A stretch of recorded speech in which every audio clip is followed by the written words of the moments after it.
आप उस गुरुपुत्र की हत्या करेंगे जो चक्रव्यूह की रचना करना एकमात्र आपको सिखाए, अपने पुत्र को नहीं सिखाए। आप उस गुरुपुत्र की क्या करेंगे जो हमारी पुत्र यानी सुभद्रा नंदन अभिमन्यु की प्रशंसा करते सीखते नहीं।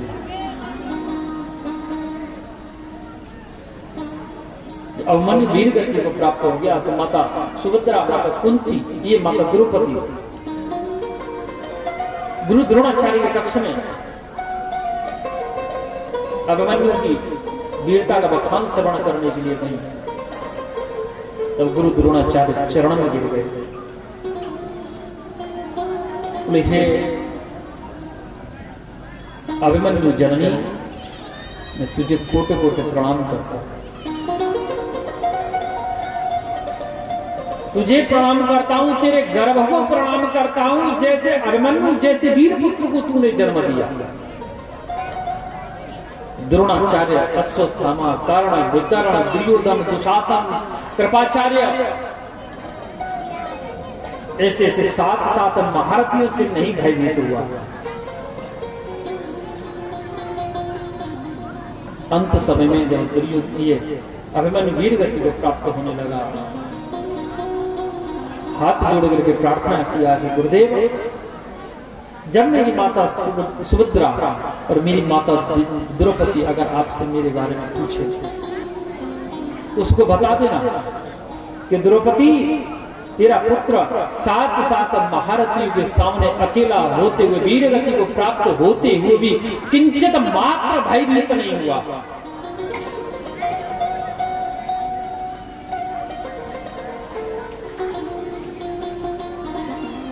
अर्जुन समझ गए कि स्त्री है, इसके मन में करुणा आ गई है। राजनीति में करुणा नामक शब्द नहीं होता।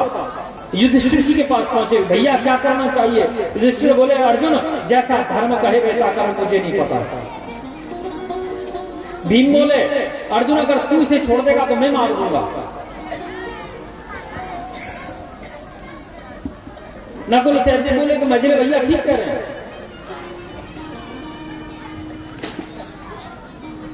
आखिरकार श्री अर्जुन जी महाराज गोविंद की शरण में गए कि हे कन्हैया, हे माधव, हे केशव, मेरी रक्षा करो, मुझे क्या करना चाहिए? तब कन्हैया कहने लगे कि ब्रह्मवन्तुर्नहन्त्यप्यम् आत्तायि मयेयोध्यं भयमाप्नातं परपनुशासनम् कि पूजिए विप्र सकल गुणहीना, शूद्र न गुण गण वेद प्रवीण।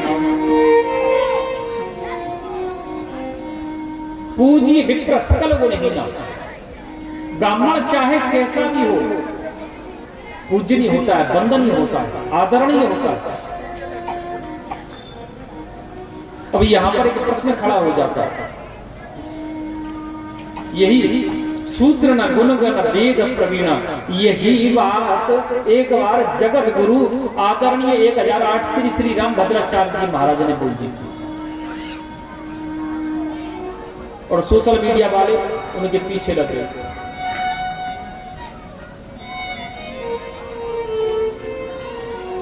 इसका अर्थ ये नहीं है कि शूद्र है तो वो वंदनीय नहीं है, इसका अर्थ ये नहीं है। शूद्र को ज्ञान प्राप्त करने का अधिकार है, लेकिन व्यास गद्दी पर बैठने का अधिकार क्षत्रिय को भी नहीं है।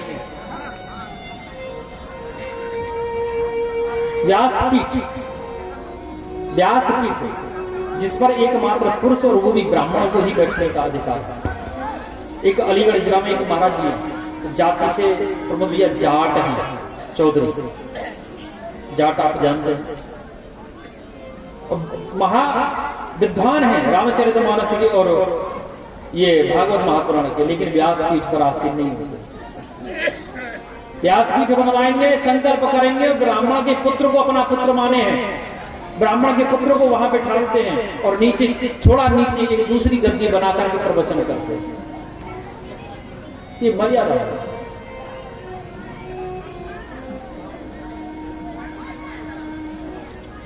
आजकल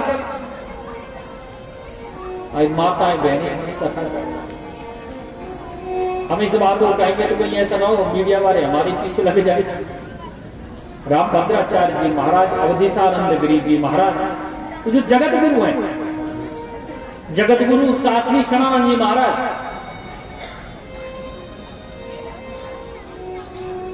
रसिका पागल बाबा, इन लोगों ने इस बात को प्रमाणित किया है कि स्त्री को व्यास पीठ पे संकल्पित नहीं होना चाहिए। ऋग्वेद ने इस बात को प्रमाणित किया है। स्त्री के मुखारविंद से भागवत महापुराण को श्रवण करना, श्रवण करने वाला और श्रवण कराने वाला दोनों ही नरक के गामी है। प्रमाणित है। ये बात जब उन्होंने उठाई तो उनके पीछे मीडिया वाले लगे, बेचारे चुप बैठे।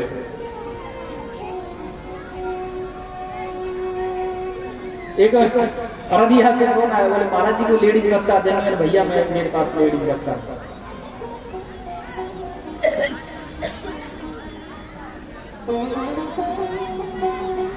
संकल्प है।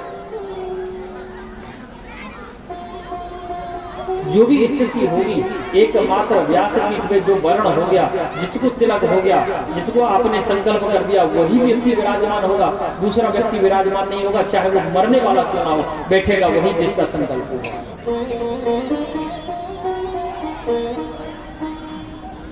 हाँ, रहा प्रवचन।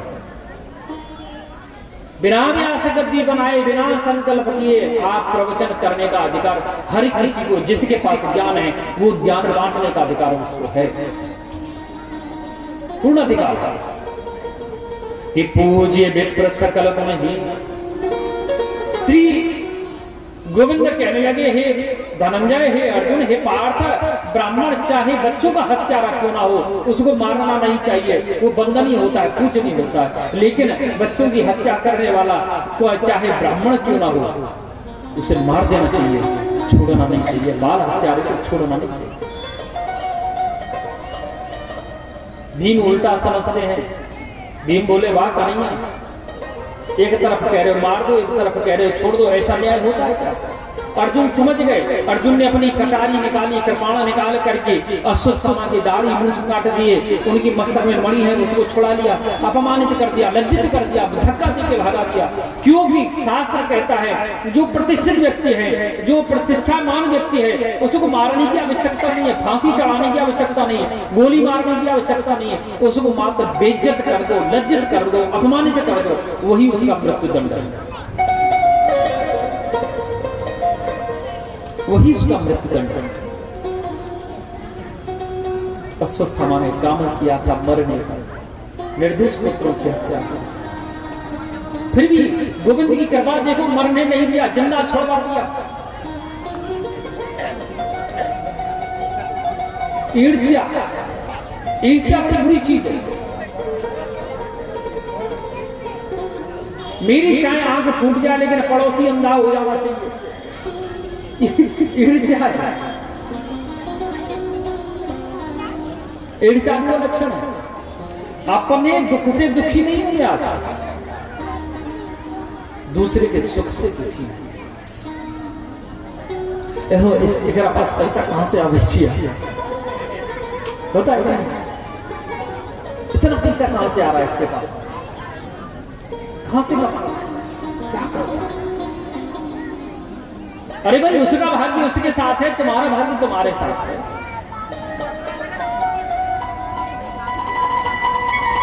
माता पिता जन्म लेते हैं, लेकिन पड़ोसी से कर्म किससे कटता है? पड़ोसी से।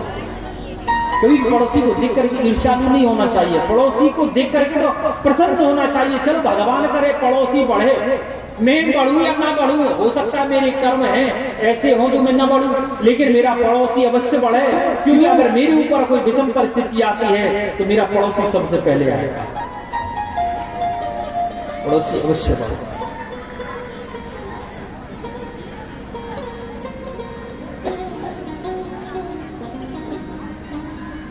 अच्छा से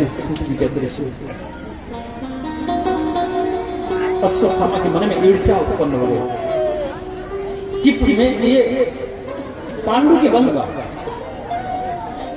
उसने याद किया, ध्यान लगाया कि अभिमन्यु वीर गति को प्राप्त हो गया, 5 पुत्रों को मैंने आज मार दिया, अब पांडु के वंश में दीपक जलाने वाला और कौन बच गया।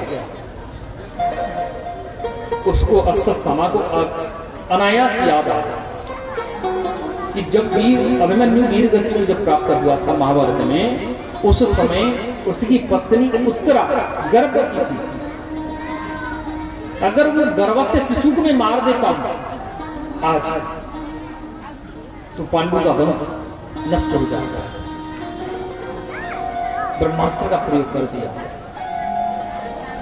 जब ब्रह्मास्त्र का प्रयोग किया, ब्रह्मास्त्र को आता देख करके माता उत्तरा दौड़ लगाने लगी, भागने लगी।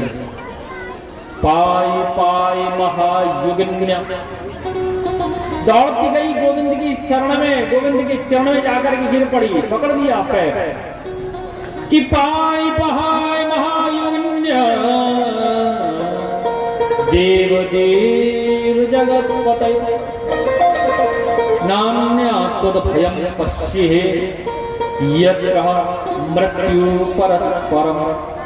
हे माधव, हे केशव, हे गोविंद, मुझे बचाओ बचाओ, मैं मर जाऊं। नान्या तद भयं, मुझे भय नहीं है, चाहे मैं मर जाऊं भले, लेकिन मेरे गर्भ में पल रहा ये गर्भस्थ शिशु पांडु वंश का दीपक, इसको बचाओ। ये ब्रह्मास्त्र जला करके भस्म कर देगा।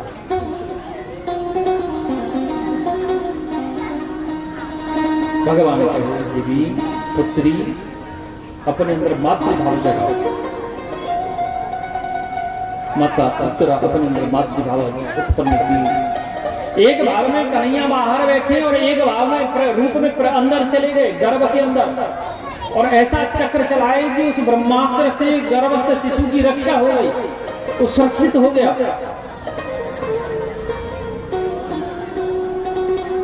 क्यों? अगर आज उत्तरा, ध्यान देना, अगर आज उत्तरा गोविंद की शरण में आकर के नहीं गिरती, अगर नतमस्तक नहीं होती, झुकती नहीं, तो वो आज जीवित नहीं रहते। न वो जीवित रहती, न गर्भस्थ शिशु जीवित रहता। कल भी हम इसी बात को कहेंगे, प्राण में परिणाम निकलता, विनम्रता में हमें जीवन दान मिलता है।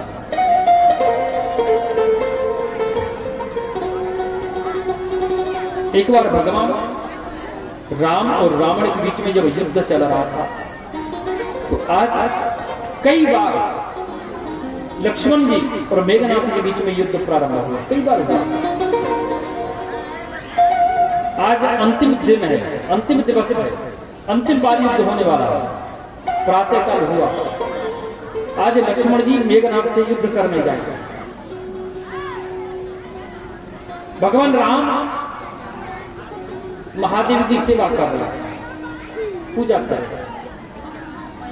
आकर के हनुमान जी प्रणाम किए। हनुमान जी को राम जी पूछे, हनुमान युद्ध प्रारंभ होने में कितना समय है? बोले प्रभु अभी थोड़ा समय है, अभी प्रातः काल हुआ है, धीरे धीरे हो रहा है। सूर्य उदयांचल में आ गया, अरुणोदय में आ गया। भगवान राम क्या किए? कटोरी दिए, कटोरा, लक्ष्मण ये लो, भिक्षा मांग के लाओ। और ध्यान रखना, सबसे पहले जो व्यक्ति मिल जाए उसी से भिक्षा लेकर के वापस हो जाए। अब ये सब देख करके अचंभे में आ गए, पूरी बंदर सेना अचंभित हो गई। ये भगवान क्या कर रहे हैं? युद्ध का समय है, उनको भिक्षा की वचन, आखिर रहस्य क्या भिक्षा का? लक्ष्मण जी गए, रावण सेना का एक राक्षस सबसे पहले उनके सामने मिल गया। चाहते तो लक्ष्मण मार देते उसको, लेकिन भैया का आज्ञा हुआ, भिक्षा मांग के लाना। उसी से जाकर भिक्षा मांगी, भिक्षा दे। उसने कुछ अन्न लक्ष्मण जी को डाल दिया। लक्ष्मण जी लेकर के आए, भगवान राम को अर्पण किए। बोले भ्राता से ये भिक्षा है। बोले ठीक है, विजयी हो जाओ, युद्ध करो। इतना विकराल युद्ध हुआ मेघनाथ ब्रह्मास्त्र, पाशुपास्त्र, अग्न्यास्त्र, अनेक अनेक वर्णास्त्र, अनेक अनेक अस्त्र शस्त्र का प्रयोग किया। जितनी भी शक्तियां आती लक्ष्मण जी उनको प्रणाम कर देते और शक्तियां आशीर्वाद देके विलुप्त हो जाती। आखिरकार श्री लक्ष्मण जी महाराज ने शक्ति चलाई। शक्ति को देखकर रामास्त्र यानी नारायण अस्त्र चलाया लक्ष्मण जी। और मेघनाथ हंस रहा है। हंसते हुए मेघनाथ के गले पे जाकर के नारायण अस्त्र ने प्रहार किया, जिससे उसका सिर कट करके घर से अलग हो गया, उसकी मृत्यु हो गई और वापस नारायण अस्त्र चला गया। विजयी हुई। आखिर के लक्ष्मण जी प्रणाम किए और हनुमान जी पूछे, बोले प्रभु एक बात बताओ। बोले कौन सी बात है? बोले भिक्षा का रहस्य मेरी समझ में अभी तक नहीं आया। युद्ध हो रहा है यहाँ और आप लक्ष्मण भैया को कह रहे भिक्षा मांग के लाओ, ये क्या रहस्य है? हनुमान, युद्ध लड़ने से पहले युद्ध में बल के साथ साथ विनम्रता भी होनी चाहिए। और मैं देखना चाहता था कि लक्ष्मण के अंदर विनम्रता है कि नहीं। लक्ष्मण चाहता तो मेघनाथ को मार देता, रावण को भी मार देगा, मैं जानता हूं, लेकिन क्रोध और बल से युद्ध नहीं जीता जाता। युद्ध जीतने के लिए विनम्रता अति आवश्यक है। आज में भिक्षा लेने के लिए इसको इसीलिए भेजा कि देखते हैं भिक्षा लेने के जब जाते हैं तो विनम्र होना चाहिए। भिक्षा हम देंगे, सबको भिक्षा देता है। ये कौन सी बात है? भिक्षा दे, चल चल, कोई देगा? दूध झापड़ और लगा देगा कि भिक्षा मांग रहा है या लट्ठा मार रहा है। अगर लक्ष्मण के अंदर विनम्रता नहीं होती तो आज मेघनाथ जितनी शक्तियां चलाया सब शक्तियां लक्ष्मण को आशीर्वाद देकर के अंतर ध्यान हो गई। और यही विनम्रता अगर मेघनाथ के अंदर होती, जब लक्ष्मण ने नारायण अस्त्र चलाया, मैं स्वयं उस अस्त्र में बैठा हुआ था, अगर मेघनाथ के अंदर विनम्रता होती, मेघनाथ झुक जाता तो मैं उसको मारता नहीं, लक्ष्मण उसके द्वारा वध नहीं कर पाते उसका, क्योंकि मैं भी उसे आशीर्वाद देकर चला जाता।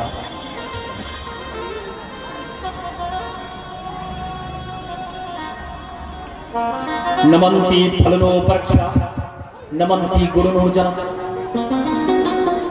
फलदार वृक्ष ही झुकता है, गुणशाली व्यक्ति ही झुकता है। आज उत्तरा झुक गई तो ब्रह्मास्त्र से रक्षा हो गई।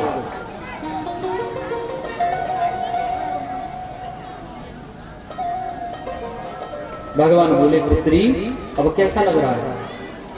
बोले बाबा अब अच्छा लग रहा है, क्योंकि उत्तरा के मामा ससुर है गोविंद।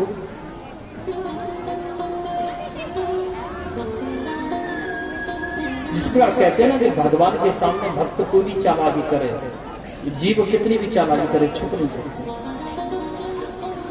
उसी प्रकार भक्त के सच्चे भक्त के सामने अगर भगवान भी चालाकी करेगा तो छुप नहीं सकता, कभी नहीं छुप सकता। जब ये कौतूहल श्री माता उत्तरा और गोविंद के बीच में वार्तालाप हो रहा है, ये कौतूहल माता कुंती एक पर्दा की एक झरोका की ओट से देख रही है।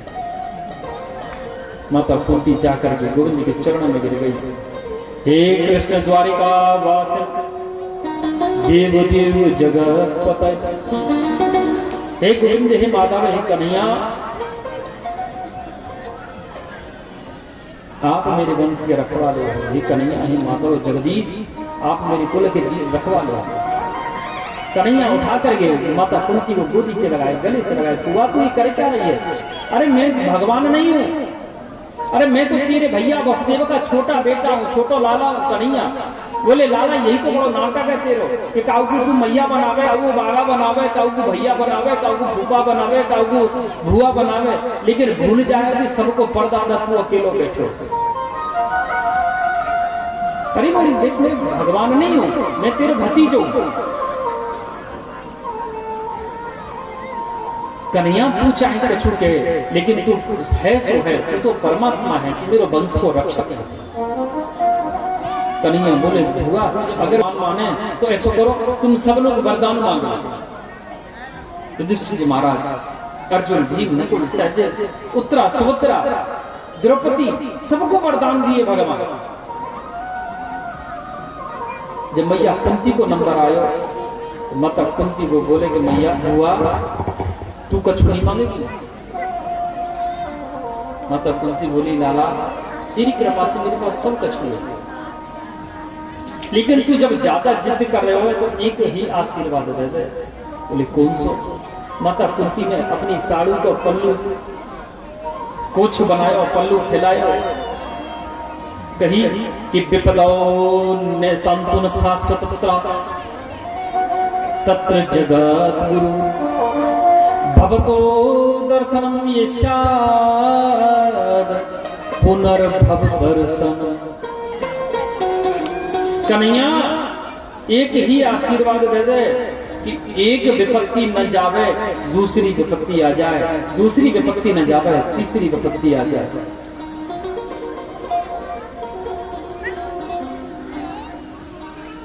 कन्हैया उठा करके मैया कुंती को गले से लगा, बोले बुआ तुम मांग क्या रहे? विपत्ति और आपत्ति उसमें अंतर है। आपत्ति अर्थात अचानक आने वाला कष्ट। अभी हम मोटरसाइकिल में चल रहे हैं, चार चक्का में चल रहे हैं, पैदल चल रहे हैं, चलते चलते ठोकर लग गई, गिर गए, कपार में पत्थर लगा, मर गए, कुआं में चले गए। अचानक आने वाला कष्ट ये विपत्ति कहलाती है, आपत्ति कहलाता है। एक होती विपत्ति, विपत्ति धीरे धीरे हमारे जीवन में आती है, हमें धन मान सम्मान से हानि पहुंचती है, धीरे धीरे हमारा धन नष्ट होते चला जाता है, हम विषम कष्टों में फंसते हुए चले जाते हैं और लंबे समय तक रहता है ये विपत्ति। और बुआ तूने विपत्ति, तूने सुख पाया ही कहां? तूने जन्म लिया मथुरा में राजा सूरसेन के घर, मतलब तेरा नाम था प्रथा, मतलब कुंती का वास्तविक नाम है देवी प्रथा। तूने जन्म कहां लिया? तुझे कुंती भोज राजा ले गए, अपना नाम दे दिया कुंती। जन्म कहां हुआ, पालन पोषण कहां हुआ? जब बड़ी हुई तो कुमारी अवस्था में ही सूर्य नारायण की कृपा से तुझे एक पुत्र की प्राप्ति हुई, कर्ण की, वो भी लोक समाज के कारण, लोक लज्जा के कारण तूने त्याग दिया। फिर तेरा विवाह हुआ राजा पांडु के साथ, और ऐसे राजा के साथ तेरा विवाह हुआ जो बीमार है, बीमारी से ग्रसित है, पांडु रोग से ग्रसित है, और उसको श्राप है कि जिस दिन राजा पांडु अपनी पत्नी के पास काम इच्छा लेकर के जाएगा उसकी मृत्यु हो जाएगी।